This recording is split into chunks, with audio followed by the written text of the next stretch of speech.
अस्सलाम वालेकुम दोस्तों, मैं हूं ज़िया मुस्तफ़ा और आप देख रहे हैं employees corner Zia YouTube channel. FBR की लास्ट डेट बहुत ही ज़्यादा करीब आने की वजह से एक अहम पॉइंट आपके साथ शेयर करता चलो, हो सकता है किसी का फ़ायदा ही हो जाए। और वो पॉइंट है फाइलर और लेट फाइलर के फ़ायदे और नुकसान। यानी एफबीआर के अंदर आप एक्टिव फाइलर हैं या लेट एक्टिव फाइलर हैं, तो इसके क्या फ़ायदे हैं या क्या नुकसानात हैं, और जो नया रजिस्टर्ड होना चाहता है तो उसको क्या करना चाहिए। इस वीडियो के अंदर हम यही डिस्कस करेंगे, क्योंकि प्रॉपर्टी के लिहाज से ये टॉपिक बहुत ही अहम है, फाइलर और लेट फाइलर होने का। अगर आपका मामला प्रॉपर्टी के सेल परचेज से नहीं है तो आप इस वीडियो को स्किप कर सकते हैं, इग्नोर कर सकते हैं। एक टॉपिक है प्रॉपर्टी की खरीदो फरोख्त के हवाले से, कि जो ऐसे हजरात जो प्रॉपर्टी की खरीदो फरोख्त करते रहते हैं या अनकरीब करने वाले हैं, तो उनके लिए ये एक चांस बता रहा हूँ, वगरना वो जो है वो इससे भरपूर फ़ायदा नहीं उठा पाएंगे, यानी कि 50% उन्हें टैक्स देना पड़ेगा। तो इस हवाले से मैंने जो है ये एक आर्टिकल लिखा उर्दू के अंदर पूरा, जो आपके साथ शेयर भी करूँगा। इसका डाउनलोड लिंक मैं नीचे दे दूँगा, यहाँ से आप इसे डाउनलोड कर सकते हैं, और यूट्यूब पर भी मैं इसका जो है वो इसे पेस्ट कर दूँगा, आप वहाँ से भी इसे डाउनलोड कर सकते हैं। पहले ये होता था, यानी 30 जून तक हमने एक लास्ट ईयर की फ़ाइल रिटर्न की और उसे उसका जो है वो चालान क्रिएट किया, पेड किया। उसके बाद जो है वो करंट ईयर की फ़ाइल रिटर्न की, तो वो फ़ौरन चंद घंटों में वो एक्टिव हो जाता था, एक्टिव फाइलर बन जाता था। इससे जो है अपनी प्रॉपर्टी को खरीदो फरोख्त कर सकता था, यानी कि प्लाट या घर को सेल कर लिया, परचेज़ कर लिया, तो उस पर जो है वो जो गवर्नमेंट की तरफ से छूट थी उससे वो भरपूर फ़ायदा उठा सकता था। लेकिन अब 30 जून के बाद मामला ये है, फॉर एग्जाम्पल हमने 2023 की एक फ़ाइल रिटर्न की, अब उसकी चालान भी क्रिएट करके पेड कर दिया 1000 रुपये का। उसके बाद अब जो है वो 2024 की जो है वो रिटर्न उसकी फ़ाइल करेंगे, तो फिर भी वो एक्टिव फाइलर होगा, लेकिन लेट एक्टिव फाइलर होगा। अगर वो लास्ट डेट तक अपनी फ़ाइल रिटर्न कर देता है 2024 की, उससे पहले पहले, तो वो लास्ट डेट गुजरने के बाद लेट फाइलर से एक्टिव फाइलर हो जाएगा। लेकिन अगर वो अपनी 2024 वाली जो रिटर्न है वो लास्ट डेट के बाद रिटर्न फाइल करता है, तो उसमें उसे जो है 1 मार्च तक उसे वेट करना पड़ेगा। 1 मार्च से वो जो है फिर लेट फाइलर से एक्टिव फाइलर बन जाएगा।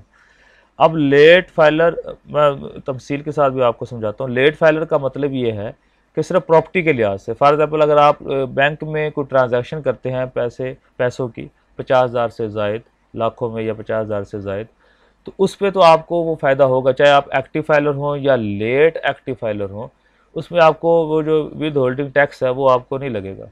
लेकिन अगर आप प्रॉपर्टी के मामले में इस तरह आप गाड़ी खरीदते हैं, उसमें भी आपको जो है एक्टिव फाइलर वाला ही फ़ायदा उठाएगा। लेट एक्टिव फाइलर भी एक्टिव फाइलर वाला ही फ़ायदा उठाएगा, सिर्फ प्रॉपर्टी के मामले में यहाँ पर डिफरेंस हो जाएगा। मैं आपको एक मिसाल से समझाता हूँ। फॉर एग्जांपल, अब जो इस वक्त लास्ट डेट है,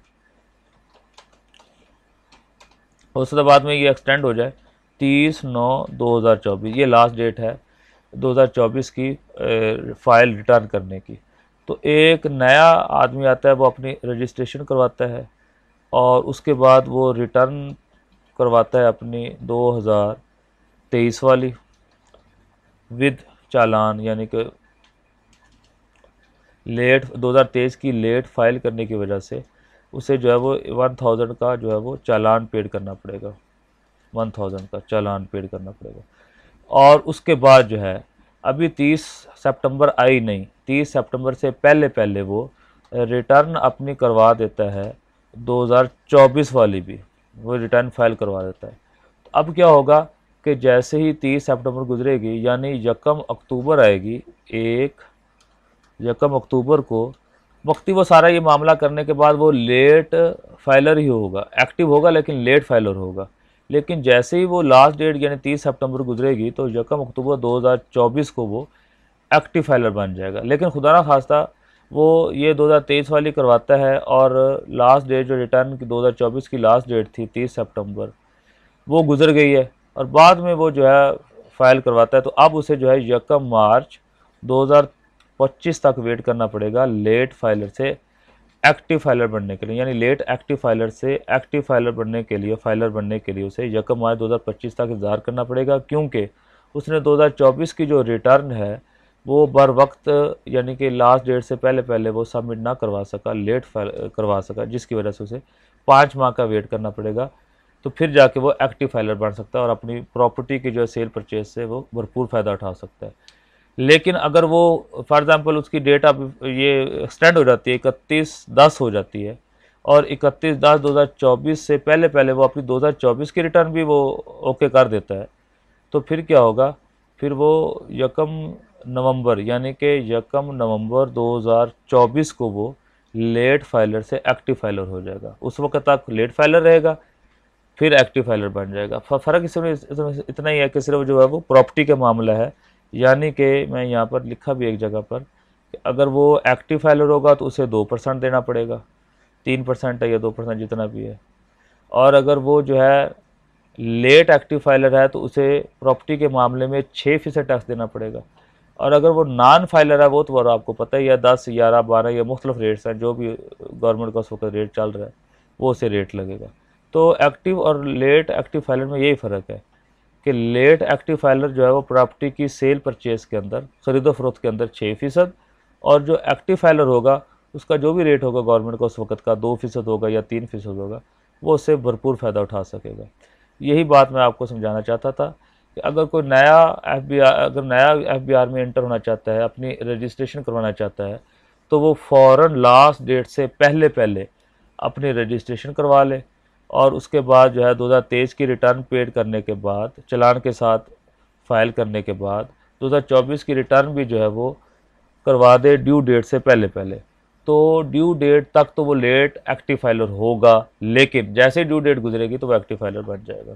ये मेरे सारे आर्टिकल का मकसद जो है वो ये है। आप इसे जो है पढ़ सकते हैं, इसे डाउनलोड करके PDF के अंदर है, डाउनलोड करके अपने पास रख सकते हैं, इसका प्रिंट ले सकते हैं। जो इन चीज़ों से ना वाकिफ़ है या फ़ायदा उठाना चाहते हैं तो आप उन्हें जो है वो उनके साथ ऐसी ये चीज़ शेयर कर सकते हैं ताकि वो जो है उन्हें नुकसान ना हो। लेकिन अगर ये सारा कुछ लिखा हुआ है, ऐसे ही मुफीद वीडियोज़ के लिए आप मेरे चैनल को सब्सक्राइब कीजिए। वीडियो पसंद आए तो उसे लाइक और शेयर ज़रूर कीजिए ताकि तमाम लोगों का फ़ायदा हो सके, ख़ास तौर पर एम्प्लॉइज़ का। तो मेरी ये वीडियो एम्प्लॉइज़ के हवाले से थी, और इसमें कुछ एम्प्लॉइज़ जो हैं वो सेल परचेज़ का काम करते हैं या कोई प्लाट ख़रीदना चाहे, मकान बेचना चाहे, तो एक तो वो जो अपनी बर वक्त रिटर्न जमा कराएं ताकि वो लेट फाइलर के अंदर ना आ जाए, वगरना उन्हें जो है वो 1 मार्च 2025 तक इंतज़ार करना पड़ेगा, और उनको जो रेट लगेगा सिर्फ ओनली प्रॉपर्टी के अंदर वो लगेगा 6%। हो सकता है मुस्तकबिल में आने वाले वक्त में गवर्नमेंट जो है वो तमाम पर ये कानून लागू कर दे कि वो गाड़ी ख़रीदे, बैंक के अंदर ट्रांजैक्शन करे, उस पर भी जो है वो लेट फाइलर वाला ही कानून लग जाए शायद। लेकिन फ़िलहाल ओनली प्रॉपर्टी पर है, बाकी जो ट्रांजैक्शन आप करेंगे लेट फाइलर भी एक्टिव फाइलर वाला फ़ायदा उठा सकते। नेक्स्ट वीडियो तक इजाज़त दीजिए। अल्लाह हाफ़िज़।